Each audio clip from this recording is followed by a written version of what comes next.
welcome back to Chatting the Podcast with your girl, Nyla Nisharie. And I'm so excited. We got guests today, y'all. We doing it. Y'all told me bring them out. We got him here. So now it's all about generational shifts. And today we're talking about entrepreneurship and education. I told y'all it's all about real talk from real people with real perspectives and having the conversations that matter. Right. So who else than the man himself, the entrepreneur, the educator, Mr. The Shawn right here. Right. So excited to have you. On, you know what I'm saying? So give the people a little spiel about yourself, what you do, right, know, all that. So just to make it quick, so my name is Shawn Weir. I am an 8th grade science teacher, and I'm also the CEO and founder of Good Vibes Only, a clothing brand raising mental health awareness, and founder of House of Vibes, which is my mental health community sponsored by the clothing brand. So CEO, community man, educator. He checks every single box. So first I want to talk about, we're going to start on entrepreneurship. Mm-hmm. So what made you even want to start your business? I know for me, I said I never want to really work for Uncle Sam if I don't have to. You know, like, got to do the taxes, all that other stuff. But like, if I can be my own boss today, I want to. So like, what was your fuel, especially with your community involvement and taking your brand beyond just the money and the label, you know? So honestly speaking, I think when I actually had the fire to start the brand, I think that it wasn't even about the money or anything like that. So when I was at Dell State. Mm-hmm. It always starts at Dell State. When I was at Dell State, I was in office. I served as SGA vice president. And at the time, I was trying to think of different things that I would be able to do to implement to the campus that's outside of the glitz and the glamour, something that would just last for like just 1 year, go away. So I was advocating for a mental health day for the kids on campus. However, what I wanted to do was change the reading day's name into just a mental health day because we had the day off anyway. Right. I'm not really too sure what took place, but they decided not to follow through with it. Mm-hmm. And at that point, I didn't really feel like, you denied me. I just felt like I was redirected. So I just kind of, I tried to figure out what would be the next thing that I can possibly do regarding mental health to actually, make an impact. I always wanted to start clothes, and I was a little skeptical about it because, I wasn't always the flyest kid. When I was growing, you look pretty fly right now. You know what I'm saying? I can put it together now, a little bit now. I appreciate you, but it wasn't always like this, So as far as like my credibility as a clothing brand or a clothing designer, it was like I don't know, but also when I look at other brands and so forth, they're not trying to be luxury. They're not trying to be the next Prada, the next Milano. Like, nah, we're just trying to make an impact in our community, utilizing clothes because that's what our generation likes. Yeah. But why not attach something that they don't like to the clothes in order to spark that conversation? Sparking the conversations, having the conversations that matter. This is what that's all about. And I think too, like, we're talking about entrepreneurship, Black businesses, like the statement, support Black businesses. Like, what does that mean? Because I know you talked about, the product, all that, but people be quicker to go out and spend a band on Balenci than they will to invest in a $60 hoodie from a Black business. And it don't make sense to me. It don't make sense to me, but it's over time, I've started to see that it's more so of a status symbol. If I got designer on, I feel like I'm a little bit better than that person over there rocking a white tee. Yeah. You know what I mean? And it's a mental thing. It is. It's a mental thing because believe it or not, if you do research and you look at other clothing brands and you look at what their goal is to have folk portray that I actually have money. And that's why they're getting it, to showcase. That is a great point, so man. it's like, for me, I just try to, understand that my goal is to get my community of urban, right? Whoever it is, Caribbeans or whatnot, just that conversation to understand that, what I'm dealing with and what I'm going through is something that everybody else is dealing with. Right. And, I can overcome it just like anybody else. So that's my goal of doing that. And I'm not trying to attach nothing luxury to that at all whatsoever. The luxury is you seeing the result of you actually being better. Yeah. And I know for me, like, I said all this year, I'm supporting Black businesses. Right. Like, when I say that, I mean that. Like, I'd rather spend $80, $100 on a hoodie. I'm telling you. Good vibes. Right, respectfully. You know what I'm saying? I'd rather spend money on quality that's helping my community because respectfully, a lot of the things that especially our community comes in, I can speak from a woman, nails. Right. You don't see a lot of, even that, like you don't see real. a lot of Black-owned nail salons. You don't. Yet You don't. we're the ones that spend the most money on those cosmetic type of things, And even highlighting that 102 years ago, because we're talking about supporting Black businesses and all that, and some people will get mad about a $60 hoodie, but like it's the historical relevance. Like some people think that like, oh, it's just supporting Black businesses. Like, no, like you said, it's a mindset. Like 102 years ago, Black Wall Street was burned down because they didn't want us to have any type of economic development. Like, and the thing about, and just to even backtrack on that, like I think it's people. A lot of people say when you know more, well, when you know better, you do better. Right. Most people don't know that. Right. most people generally don't have the knowledge and understanding that what the things that we're able to do now, we were not able to do before. And what we're doing now is what they try to take away from us before. It's just that we're so powerful that we were able to come back bigger. But now it's like the system is, I wouldn't even say twisted or whatnot, but it's not set up for us to necessarily win. But us coming together is where we're going to win. Yes. Because the other communities, like that's one thing I can say, like my grandmother, she's a funeral home director. She said to me, there are certain groups that will not come to her because they, like the Jewish people in that community support those who are within their community because they want to make sure if they're going to anybody, they're going to invest in their own people. I go to a Black doctor. I invest in Black businesses. But there's also a need for that because if I'm even therapy, mental health. I'm telling you, yes. My therapist, I want to go to a younger Black woman because she's going to be able to fulfill my needs versus an older white man. But I feel like some people don't see how that's such a need because I know people who have tried therapy and they're like, oh no, I don't like it. And my first question was, so who's your therapist? Oh, well, I had this like one, lady, but but she wasn't like you. Like you need to have those like-minded individuals around you. I talked about that on one of my episodes before.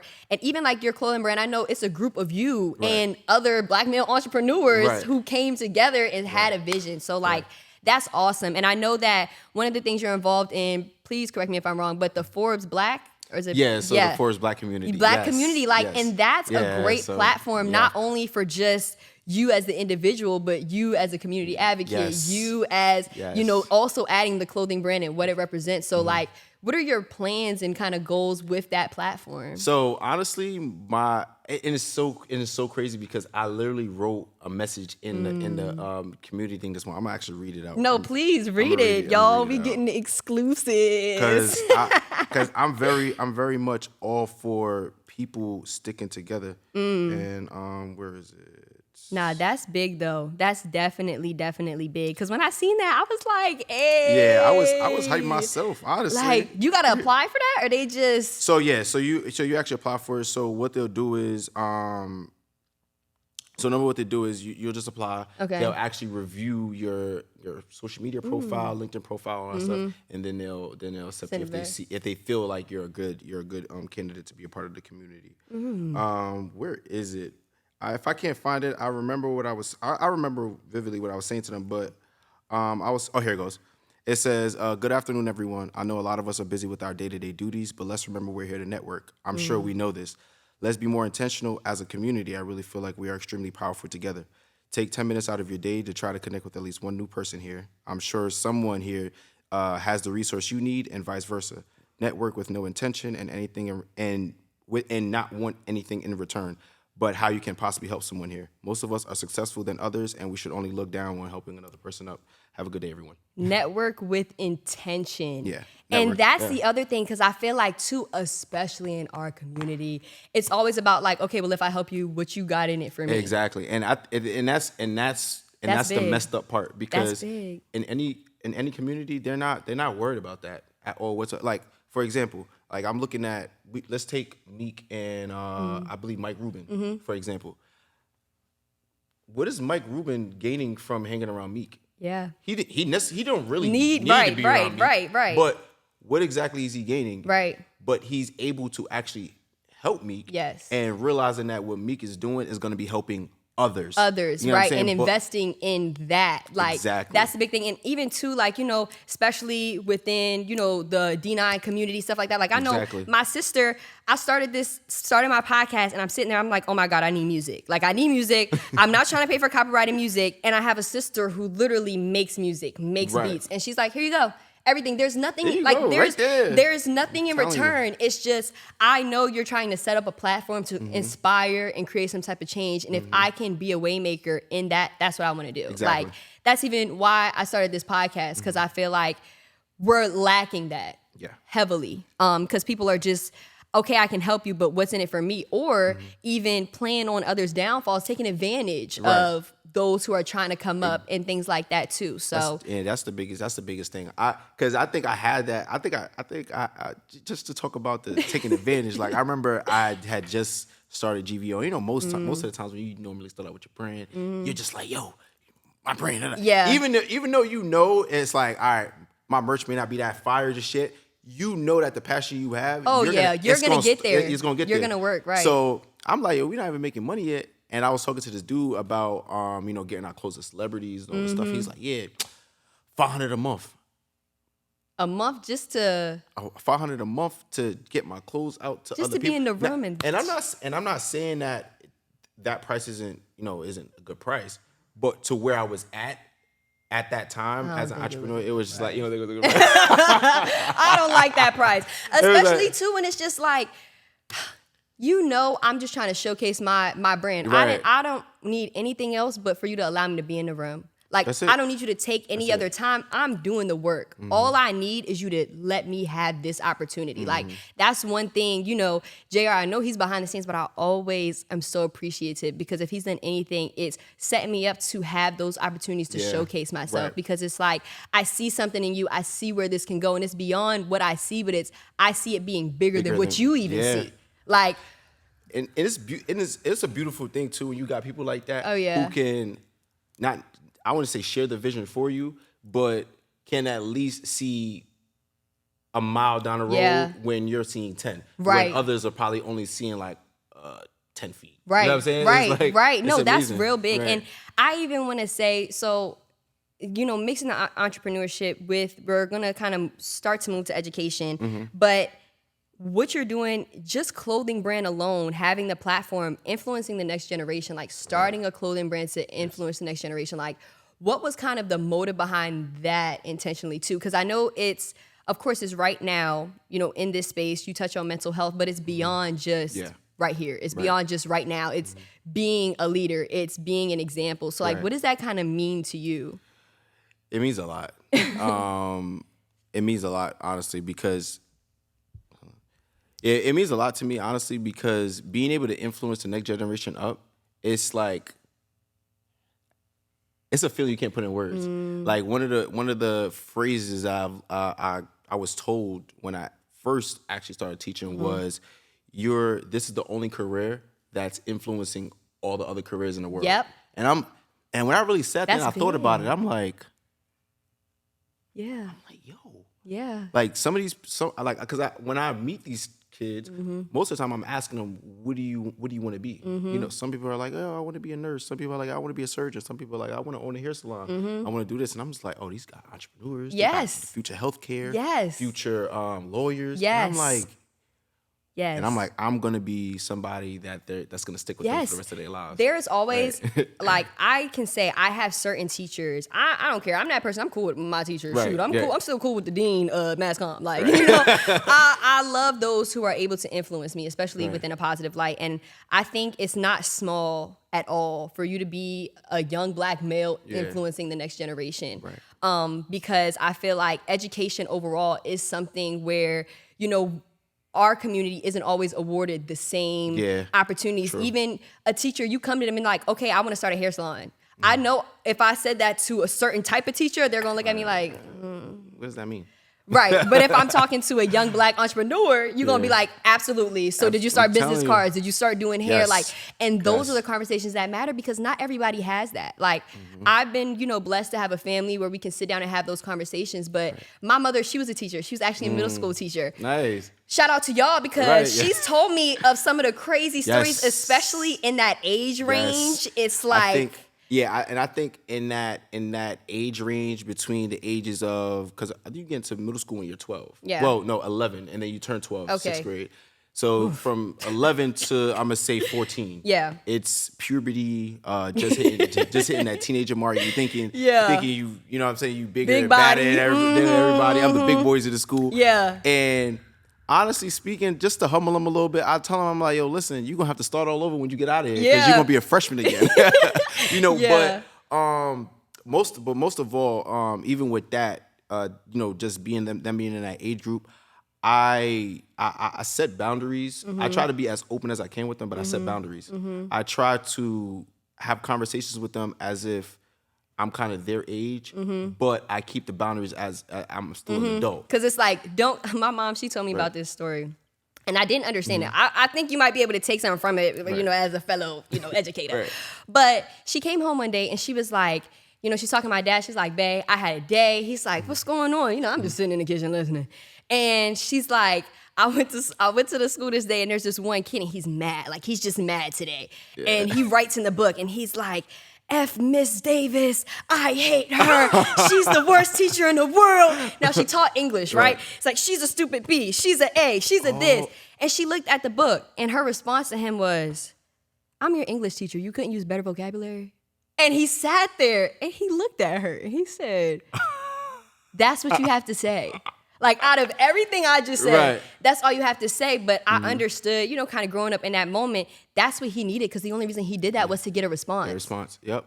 So I'm so glad you said it. It's crazy because when I be looking at podcast conversations, I be thinking like, nah, they probably staged that part of the conversation. But like talking like, yo, it just be coming, it just bro. Be happening. So all right, so I'm gonna give you this. So with my classroom, I call it the Zen room. Okay. Right. So when I first started working, I work at KIP DC. Okay. Right. Ooh, DC. And when I started working there, my principal, my boss, she came to me. She's like, hey, let me know everything you need.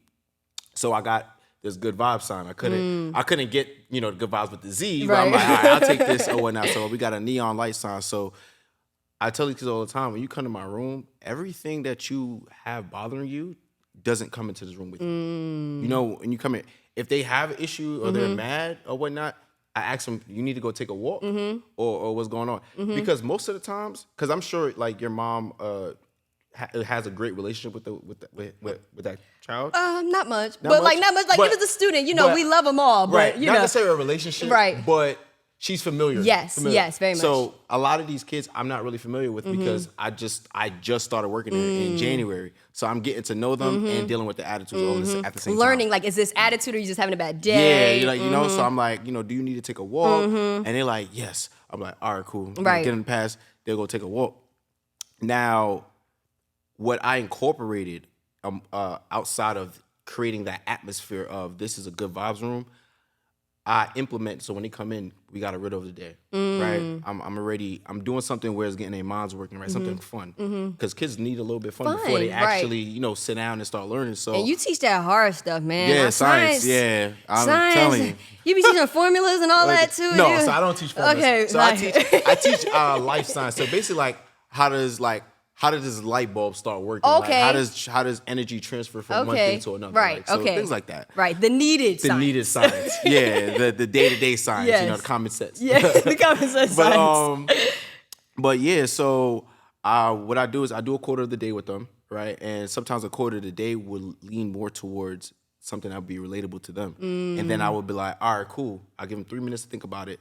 Then I'll ask them, okay, cool, what did you guys take from the quote? I can count on my hand. The only time I really had a young black male teacher was when I went to a black Christian private school. Real talk. And I do feel like having teachers that can see themselves in you, and I don't I think of course it relates more within like the Black community, but I have had, a young Miss Hagan, shout out to you, young, female teacher who was just like, I see so much of myself in you, and I'm able to just work with you, where I feel like some people, it's a hard job to get into, but going in with an open heart, open mind, where it's like, I just want to be here for you. Like, I want to see you win.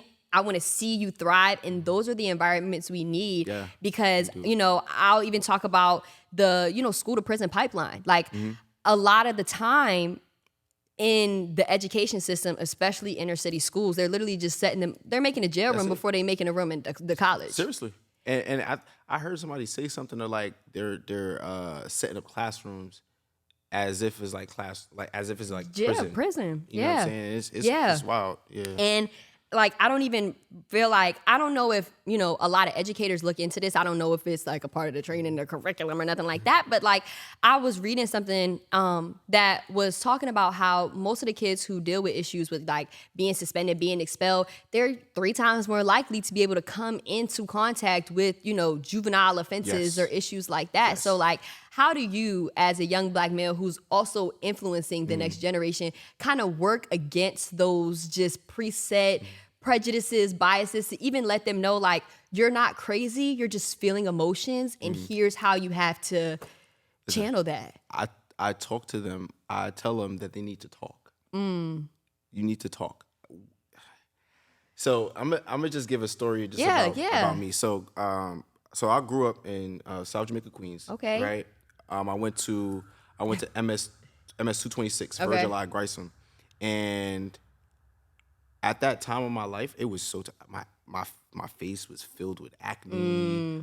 I was wearing hand-me-downs, so I was wearing my brother's clothes, and I'm talking about like I'm wearing Ed Hardy shirts that's all the way down to my knees. Like I was wearing oversized. Like you straight out the 90s. I'm telling you, I'm wearing oversized tees before it even came into play, and it was like now people will call you retro, right? You know what I'm saying, right? So it was for me at that time. It was terrible because I only had one pair of sneakers. I had these high top Air Black Forces that was leaning to the side. And when you walked, the thing was flapping a little bit. It was flapping a little like bit. That. Not even that. You know how like babies be having like little spit bubbles yes. sometimes? Like man. That's how my sneakers would look if I was walking in the rain. Yeah. Ooh. So with a little air bubble on the side every time you walk. It's So it's like some of these kids, they just have things going on at home that if they just talked about, they can get help. Yeah. Some of the stuff that I dealt with growing up, I really couldn't help it. Yeah. If my parents didn't have the money, then by all means, we just had to do whatever it is we had to do. You know what I'm saying? If they had a little thing in the fridge that they need to cook, they would just cook that. And, at the time I felt like, I couldn't get no help or there was no way of saving myself from that type of situation. And just to kind of realize that some of these kids might be in that same situation, or some of them might even be in a worse situation nowadays, especially with how the world is. Yeah. Some of them might be in a worse situation. And not even know. It's like, listen, just speak. Yeah. Just talk about what you got going on at home. Like, yo, you all right? Like, we had this one student, I won't say his name, but he used to be tripping. Like, I ain't gonna lie, he used to be tripping sometimes. But that was the kid that I felt most connected to. Me and him never had that much conversations, but all of our conversations were effective. Yes. Right? So quality over quantity when it comes to him. And he would be tripping out on other teachers. But I'm not sure how it was when he went to other teachers' rooms, but I just know that when he came near, it just felt like he felt at home. Like he felt safe a little bit. Yeah. And for me, that was the biggest thing. And when most people tell me like, oh, bro, like, why would you want to be a teacher? It's not really about the money. It's not necessarily about, the summer's off. It's really about the reward that you see when these kids start evolving. They start having conversations. Like when I see one kid in the classroom goes from talking all the time to now telling the other kid, yo, listen, get out this room with all that bad vibes. That hits me a little different because now you know how to set boundaries with your energy. You know, and it's like it's a different world because now these are things that they can take on with them in life. And I tell them that. Yes. Everything I tell them. Life skills. Yes. We're going to clear the room. We're going to keep quiet and y'all going to listen to this. Yes. That's how I do it with all of them every time. And that's big. It's big. And for that, I will say, like I was saying earlier, being an educator, especially being a young Black male educator, is so needed, especially for those safe spaces, especially for our young Black males that we want to see going to college before we see them getting incarcerated. And for that, Chelsea, if you don't mind helping me out, if you don't mind helping me out, I think for that, we also have to give you your flowers. I got some flowers coming over here. Now, listen, I know you're like, oh my God, did she give me some flowers? It's kind of weird, but I saw something, right? And it said, and it hit me because it said that the Black men in today's society that really do something never receive their flowers until they're gone. Oh, wow. And that's big. Wow. And as somebody who is influencing the next generation, as somebody who is making a way not only for himself, but others around, I want to give you your flowers. Yes. Because if I can play a part to say that you got them, I'm sure you're going to get some more eventually. These are just something, but, just a little something. But giving you your flowers before, not, speaking up into existence, but, I want to say that you were awarded in the way you should be respectfully for all that you do.